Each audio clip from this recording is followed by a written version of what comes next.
দুই সিংগাল দুটা বাতৰি আৰু অসমৰ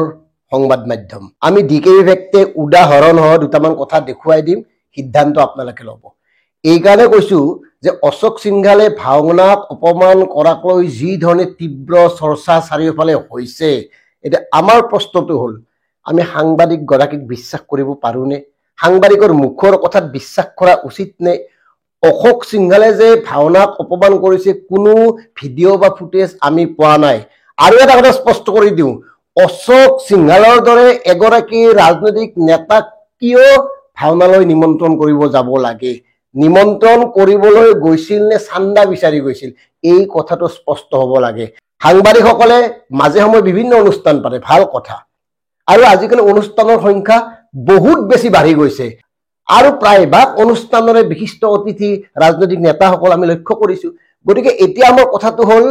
ভাওনা পাতিছে সাংবাদিকসকলে খুব ভাল কথা চৰ্চা কৰিছে খুব শ্ৰদ্ধা জনাইছো আৰু ভাওনাৰ কাৰণে অৰ্থৰ প্ৰয়োজন সেই প্ৰয়োজনীয় অৰ্থখিনি আমাৰ সংবাদ মাধ্যমৰ বিশিষ্ট সম্পাদক বা শ্ৰদ্ধেয় জ্যেষ্ঠ সাংবাদিকসকলেও দিব পাৰিলে হেতেন যদি অৰ্থ বিচাৰি যোৱা নাই তেতিয়ালে আমাৰ কথাটো হ'ল সিংঘালৰ দৰে এগৰাকী অনা অসমীয়া ভাওনাত মাতিবই যাব নালাগিছিল ৰাজনৈতিক নেতাক মাতিবই যাব নালাগে এৰক সব বদমাছ ধুৰন্ধৰ কোনজন ৰাজনৈতিক নেতা হত নিকা আছে কওকচোন আৰু আমি আজিয়ে কৈছো যদি অনাগত সময়ত আমি দেখো যে ভাওনাখন কোনোবা মন্ত্ৰীয়ে মুকলি কৰিছে তেতিয়া গম পাম এওঁলোকৰ ধান্দাটো গতিকে সেইকাৰণে এই বিশেষ কথা নকওঁ এতিয়া চাওক এই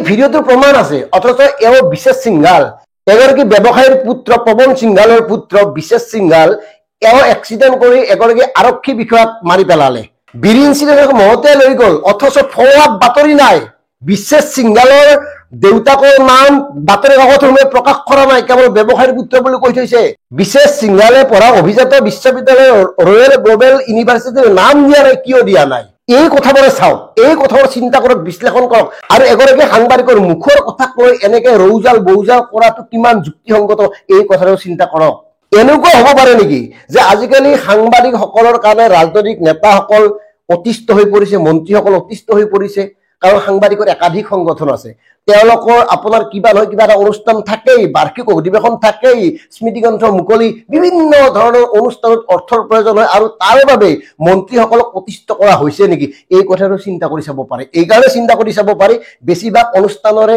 আপোনাৰ মুখ্য পৃষ্ঠপোষক উপৰেষ্টা আদি কাৰ নাম থাকে সেই নামবোৰ পঢ়িলে আপোনালোকৰ মনলৈ আহিব আসলতে কি উদ্দেশ্য কি লক্ষ্যত অনুষ্ঠানবোৰ আয়োজন কৰি আহিছে অৱশ্যে ইয়াত আমি সকলোকে সামৰি লোৱা নাই ইয়াত আৰু এটা কথা সংযোজন কৰিব খুজিছো আমি জনাত গুৱাহাটী প্ৰেছ ক্লাবে আয়োজন কৰা ভাওনা সমাৰোহখন উত্তৰ পূব মাণ্ডলিক সাংস্কৃতিক কেন্দ্ৰই সহযোগ কৰিছে বিভিন্নজন শুভাকাংক্ষীয়ে নিশ্চয় সহযোগ কৰিব সাংস্কৃতিবান লোকে সহযোগ কৰিব তেনেস্থলত ৰাজনৈতিক নেতাৰ কিয় প্ৰয়োজন নিউজ লাইভৰ সাংবাদিক গৰাকীয়ে উত্থাপন কৰা বিষয়টোক লৈ যি ধৰণে চাৰিওফালে চৰ্চা হৈছে অসমীয়া প্ৰতিদিন কাকতৰ এই বাতৰি দৃশ্য কিমান ডাঙৰকে কৰিছে অথচ বিশেষ সিংঘালৰ দেউতাকৰ নাম দিয়া নাই স্কুলখনৰ নাম দিয়া নাই নিউজ লাইভত বিশেষ সিংঘালৰ এই ফলোআপ বাতৰি কিমানটা বাজিছে বিভিন্ন কথা বহুত কথা ক'বলগীয়া আছে গতিকে আমি ক'ব খোজা নাই কিন্তু আমি এই কথাটোৱে ক'ব খুজিছো যে সাংবাদিকসকল এতিয়া সন্দেহৰ ঊৰ্ধত নহয় বেছিভাগ সাংবাদিক আৰু ৰাজনৈতিক নেতা প্ৰায় একে চবে মিছা কথা কয় চবৰে ধান্দা থাকে চবৰে বিভিন্ন লক্ষ্য উদ্দেশ্য থাকে